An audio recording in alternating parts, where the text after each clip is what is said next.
Muy buenas noches, bienvenidos a Signo Pesos, la economía al alcance de su pantalla. Y estos son los temas claves de hoy. Los cambios en el Código de Trabajo. Con el articulado aprobado en las últimas horas en la Comisión Cuarta del Senado, varios cambios sustanciales se avecinan para todos los trabajadores en Colombia. Contratos de trabajo, jornadas de trabajo, recargos y hasta nueva prima hacen parte de las novedades que en segundos analizaremos con el abogado Vicente Umaña de la firma Pose Herrera Ruiz. Mejora el panorama de los clientes bancarios. Un informe de la Central de Crédito TransUnion revela que está bajando el nivel de morosidad en las tarjetas de crédito y en los microcréditos. También mejoró el perfil crediticio de la gente y se han reducido las tasas para la mayoría de préstamos. En minutos, los detalles. La ilegalidad nos avasalla. Eso dijo Marco Emilio Hincapié, presidente de Coljuegos, ante sus homólogos de otros países. Reveló que en Colombia hay 2 maquinitas tragamonedas ilegales por cada maquinita legal y aseguró que el Estado debe ayudar a combatir este flagelo que genera pérdidas billonarias.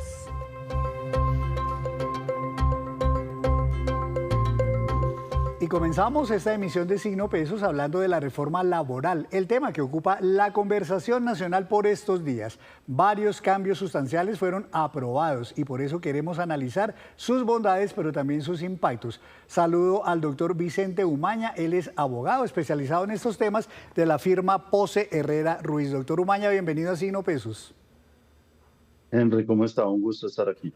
Gracias, señor, muy amable. Quisiera comenzar hablando de este cambio. Los contratos laborales, el gobierno quería que la norma general es que todos los contratos fueran indefinidos, pero al final se aceptó que los contratos a término fijo tengan una duración máxima de 5 años. ¿Esto es bueno o es malo para las empresas y es un cambio que tan trascendental para miles de personas que tienen realmente contratos, digamos, de duración determinada? Henry, es un cambio definitivamente relevante y la filosofía de la reforma laboral y la intención del gobierno no ha dejado de ser en que la contratación a término indefinido sea la prioridad. Sin embargo, con esta reforma lo que hizo fue ponerle un límite a la renovación indefinida de contratos de trabajo a término fijo. Si esto se vuelve ley de la República, ya no se podría pasar de 5 años con la modalidad de contrato a término fijo. Es evidente que el escenario ideal es que todos pudiéramos tener un contrato de trabajo a término indefinido, pero la realidad empresarial y la realidad económica dice otra cosa. Los empresarios tienen que tener también cierta flexibilidad para administrar sus empleados y sus fuerzas de trabajo. Entonces, lo limitan, pero sigue existiendo. Una novedad muy grande que trae el articulado aprobado anoche, doctor Umaña, es que la jornada laboral, bueno, se respeta lo que ya se había establecido en otra ley, que sea de 42 horas, como va a quedar efectivamente a partir de julio del próximo año. Pero la gran novedad es que ahora se podría concertar entre trabajador y empleador que se distribuya en 4 días. ¿Esto a qué llevaría? Porque creo que entonces las jornadas en 4 días distribuyéndolo así quedarían un poco largas, ¿no? Henry, desde hace mucho tiempo ya hay algunas compañías, no solamente en otros países, sino también en Colombia, que tienen una jornada semanal reducida. Por ejemplo, no trabajan viernes por la tarde, no trabajan el viernes.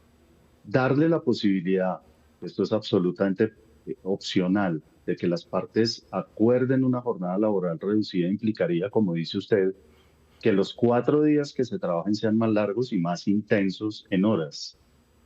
Pero yo siempre siempre he pensado y he estado convencido que la productividad debe ser el elemento al que más se le ponga atención. Y la productividad no quiere decir trabajar más días necesariamente. La productividad va atada también, por ejemplo, con el bienestar de los trabajadores. Si un trabajador está tranquilo, tiene más tiempo para su familia, para sus actividades personales, para hacer deporte, y se esfuerza mucho más en esos 4 días, probablemente es más productivo que si trabajara los 6 días de la semana, porque tiene menos tiempo para terminar su labor, es decir, hace que se enfoque en terminar su trabajo para poder disfrutar esos que serían unos 3 días de descanso. Entonces, con la nueva jornada máxima de 42 horas es perfectamente viable trabajar mucho más y más duro, más horas durante 4 días y descansar 3. No sé en ciertas actividades si lo puedan hacer en ciertos sectores de la economía, pero hay muchos de, por ejemplo, trabajo de oficina que no requiere los 5 o 6 días de trabajo que ya se está haciendo. Bueno, este punto que viene, doctor Umaña, fue bastante polémico y es el tema de en qué momento se debe empezar a pagar recargo nocturno. El gobierno quería desde las 6 de la mañana, hoy día entiendo es desde las 9 de la noche. Perdón, el gobierno quería desde las 6 de la tarde, hoy día es desde las 9 de la noche, se estableció finalmente desde las 7 de la noche. ¿Cómo va a funcionar entonces esto? ¿De cuándo es el recargo y a partir entonces de qué momento y hasta qué horas se paga ese recargo nocturno en Colombia? El recargo, trabajo nocturno, que hace muchos años era 6 de la tarde y se puso a las 9 de la noche, eso tenía una razón.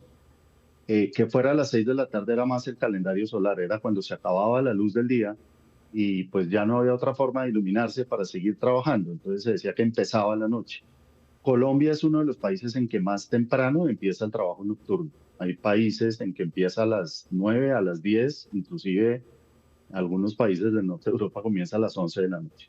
Entonces va a haber un recargo que empieza a las 7, fue parte de la negociación. El gobierno evidentemente quería volver a las 6 de la tarde y se pretendía hacer una diferenciación con las pymes, pero con una que siguieran desde las 9 de la noche, pero con una proposición sustitutiva. Lograron acordar que fuera para todos los empleadores, que tuvieran derecho todos los trabajadores sin importar el tipo de empleador, a partir de las 7 de la noche. Entonces seguirá el recargo que está establecido en la ley, pero se empieza a aplicar desde las 7. Así es, querían salvar inicialmente a las pequeñas y medianas empresas, pero al final de cuentas no se logró, por lo menos en este tercer debate. Y por ahí mismo va este otro tema que es el de los recargos de dominicales y festivos. ¿Hoy de cuánto están y a cuánto quedan según lo aprobado ayer? Quedan en el 100%, sea dominical o sea festivo, y ahí pasa el 75, pero eso va a ser gradual, va al 80, va al 90 y va al 100% en el 2027. Pero ahí también había una diferenciación que era entre el día festivo y el dominical. El dominical es el domingo es el día de descanso obligatorio por naturaleza. Pero los festivos, teniendo en cuenta que es un país que tiene 18 festivos al año, incrementa pues en un 100% el pago de ese día con 18 festivos. Y hay muchos negocios, y volvemos a lo de la pequeña y mediana empresa que lo hablamos con usted la vez pasada que conversamos, es la generadora del 75% del empleo en Colombia. Y son negocios que se les incrementa su recargo y su costo laboral en un 100% en esos días. Entonces, esa fue otra de las proposiciones sustitutivas que a la postre salvó esta reforma o salvó este proyecto y esta ponencia al dejarlo también para los festivos en un recargo de 100% con implementación gradual, como le decía. Pero se incrementan los costos y nuevamente se ve afectada la gran generadora de empleo en Colombia. Pero digamos que fue una salida para destrabar y que pudiera pasar a plenaria este proyecto. Sí, señor. Valga aclarar que hay empresas donde trabajan, por ejemplo, un lunes o un martes. Si el trabajador debe laborar ese día, se tomará como si fuera su dominical, en este caso con recargo del 100%. Un tema novedoso, doctor, este sí es nuevo realmente, y es que se establece una prima adicional legal para los trabajadores, pero tiene una condición y es el crecimiento de las empresas. Explíquenos un poquito cómo es esto, doctor. Henry, el origen de la prima de servicios como la conocemos es que el empleador comparta sus ganancias con los trabajadores. Esa prima que tenemos hoy normal, que existe hoy, tenía esa filosofía. Sin embargo, en algunos países, como en México, en Ecuador, en algunos países de la región y del mundo, es muy común que los empresarios o las empresas compartan o repartan sus utilidades con los trabajadores a fin de año. Aquí se estableció ese crecimiento del 4% año a año, con unas diferencias, digamos, dependiendo el tamaño de la empresa y el tamaño de la prima que se le otorgará al trabajador. Entonces, sí es novedoso y es realmente una prima adicional, y ahí, pues, supongo que tendrán que ser mucho más estrictos en las mediciones de crecimiento de año a año en las empresas para determinar si hay o no lugar a esta prima legal adicional que se establece en la reforma. Sí, señor, y valga decir también que no será igual en todas las empresas. Si es una empresa pequeñita, será del 20% de un salario mínimo, pero si es una empresa mediana de 30% y si es una empresa ya grande, será de 40%. Quería preguntarle por este otro punto que fue bastante discutido, doctor. El tema de los aprendices del SENA. El gobierno nacional quería que el contrato que tienen los aprendices del SENA en las empresas fuera contrato laboral, lo que implicaría pagarle todas las prestaciones. Quedó o se mantiene como un contrato de aprendizaje, pero sí les mejoran los, ¿cómo se llama? Apoyo de sostenimiento, tanto en la etapa lectiva como en la de prácticas. ¿Nos podría explicar usted esos porcentajes, por favor? Importantísimo, Henry, eso que no haya salido y que no se haya vuelto un contrato de trabajo. Si se hubiera vuelto de contrato, un contrato de trabajo, el contrato de aprendizaje o la relación especial de aprendizaje, me parece que hubiera sido gravísimo para la oportunidad que tienen los aprendices SENA de empezar su vida laboral, de aprender y de poner en práctica sus conocimientos en una empresa. Hubiera sido una carga importantísima para los empleadores tener que contratar empleados adicionales, como dice usted, con toda la carga que ello implica y todo el costo que ello implica. Y probablemente muchos empleadores hubieran decidido pagar la cuota de compensación, pero no incrementar su planta de personal. Entonces, esto es muy importante y muy positivo. Y lo que hicieron fue subir el porcentaje al 75 y al 100%, en una etapa y en la otra, de ese apoyo de sostenimiento, y garantizar que en la etapa en que el aprendiz no está en su etapa de aprendizaje estudiando, sino en la empresa desarrollando su práctica, tenga una garantía de seguridad social también. Me parece valioso que esto haya quedado así y me parece que con el costo de vida, con lo que le cuesta igual al aprendiz ir a trabajar, almorzar, volver a la casa, que tenga un apoyo de sostenimiento considerable, yo creo que eso estimula y estimula que los empresarios abran sus puertas para las prácticas, que es lo que creo que necesitamos. Pues doctor Umaña, muchísimas gracias, muy interesante. Voy a resumir aquí unos puntos muy rápidamente que también se aprobaron. Estabilidad laboral reforzada se llama para mujeres embarazadas, para prepensionados, para discapacitados, es decir, solo se pueden despedir si hay una justa causa. También se autorizan unos permisos remunerados cuando se trate de citas médicas o, por ejemplo, para ir al colegio de los hijos. Y finalmente, un día de descanso, esto sí es novedoso, para los trabajadores que van todos los días a trabajar en bicicleta, los van a recompensar con un día semestral de descanso remunerado. Muchas gracias, doctor Umaña, por sus opiniones y bueno, esto seguirá avanzando, así que lo volveremos a molestar para que analicemos cómo queda en cuarto debate. A usted, Henry, muy amable y siempre a sus órdenes. Un gusto estar aquí. Muchas gracias, doctor. Bueno, pues vamos a hablar aquí. Vamos a hablar aquí de otros temas y otras reacciones que han surgido porque sobre el tema, por ejemplo, de los recargos nocturnos y por los trabajos en días dominicales y festivos, surgieron quejas del sector de bares y restaurantes porque es uno de los sectores más afectados con este punto. Esto dice Camilo Ospina, presidente de Asobares. Por nuestro sector no hay nada que celebrar. Lamentablemente el Senado, esta comisión, sigue no reconociendo la noche como un factor determinante para el empleo de 68% de las mujeres, 30% de jóvenes y también de último empleo como es el que tenemos en bares y discotecas del país. Se sigue recargando la noche con más costos, lo que hace inviable la formalización de un sector que sí le apuesta al desarrollo de su talento y recurso humano.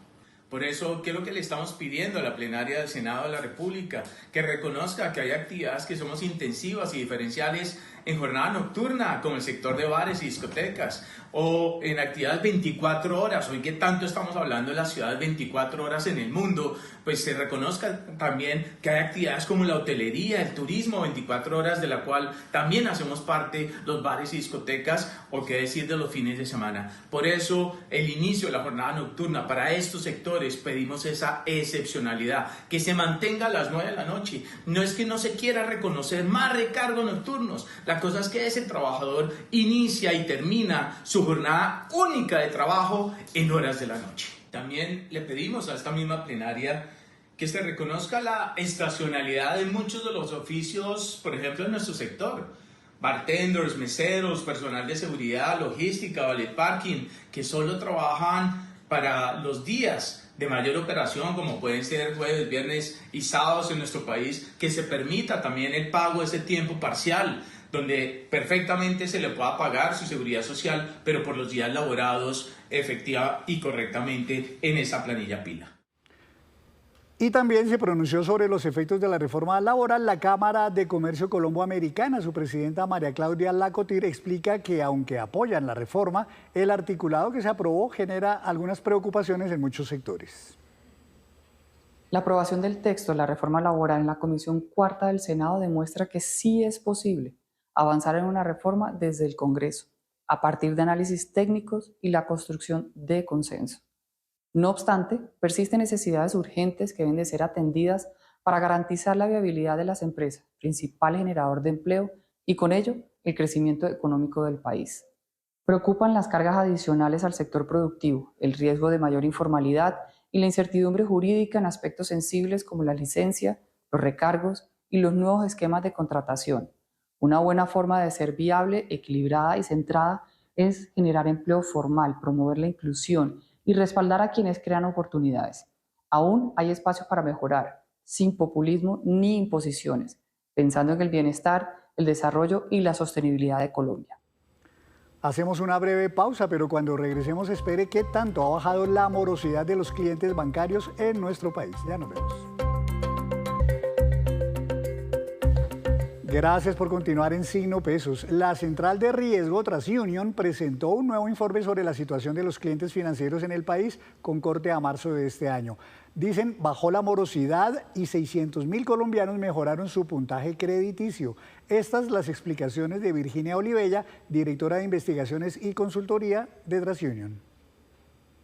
En primer lugar, las tasas de morosidad de tarjeta de crédito y libre inversión continuaron disminuyendo año contra año, mientras que las tasas de morosidad de microcrédito mejoraron por primera vez en 7 trimestres.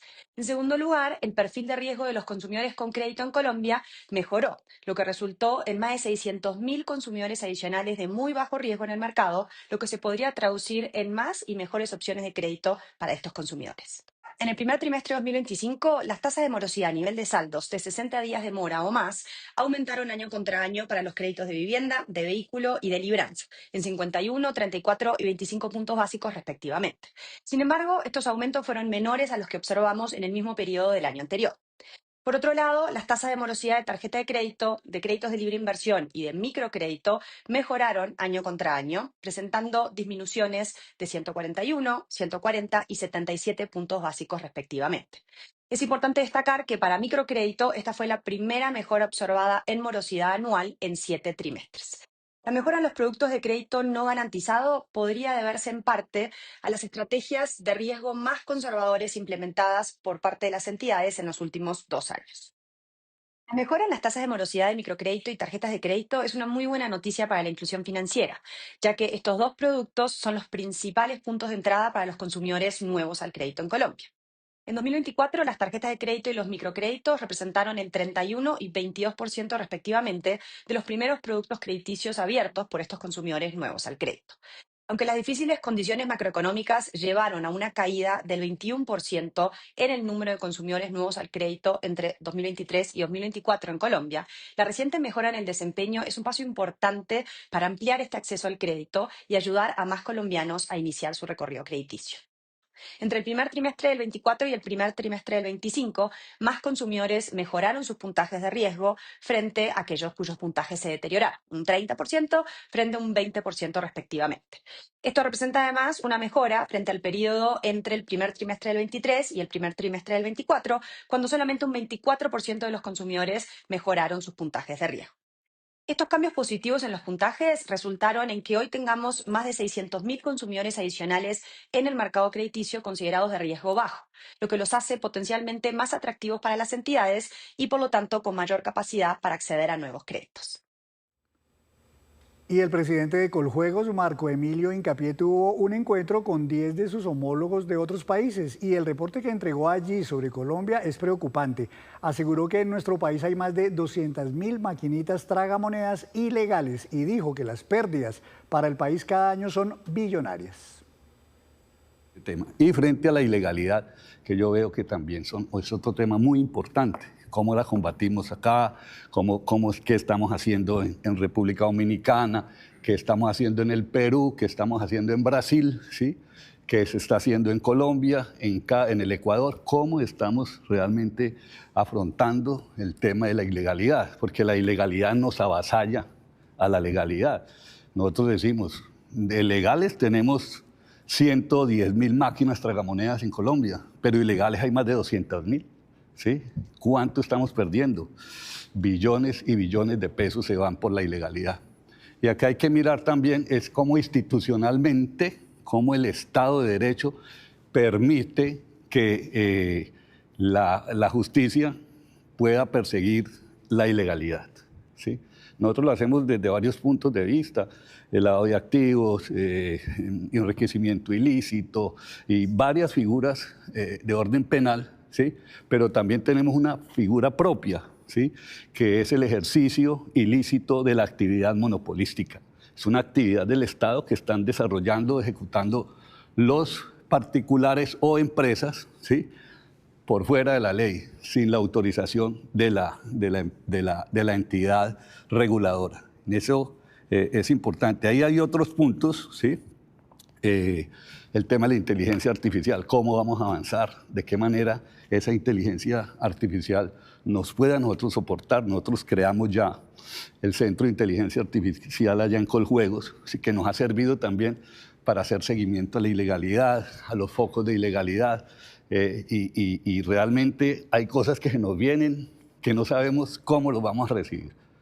Y eso sería importante, crear esa comisión. Y acá, una comisión latinoamericana que sirva conjuntamente para dar esos pasos y unificar esos criterios. Y que no quede, como tú dices, siempre lo mismo, que desaprovechamos cada vez que nos sentamos, ¿sí? Para realmente unificar esfuerzos y criterios importantes en esto de los juegos, que, pues, lógicamente les estamos dando una orientación muy social en varios países de América Latina. Nueva pausa, pero al regreso les tenemos la movida empresarial anunciada por la compañía Mineros Colombia S.A. Ya viene Víctor Grosso con esa información.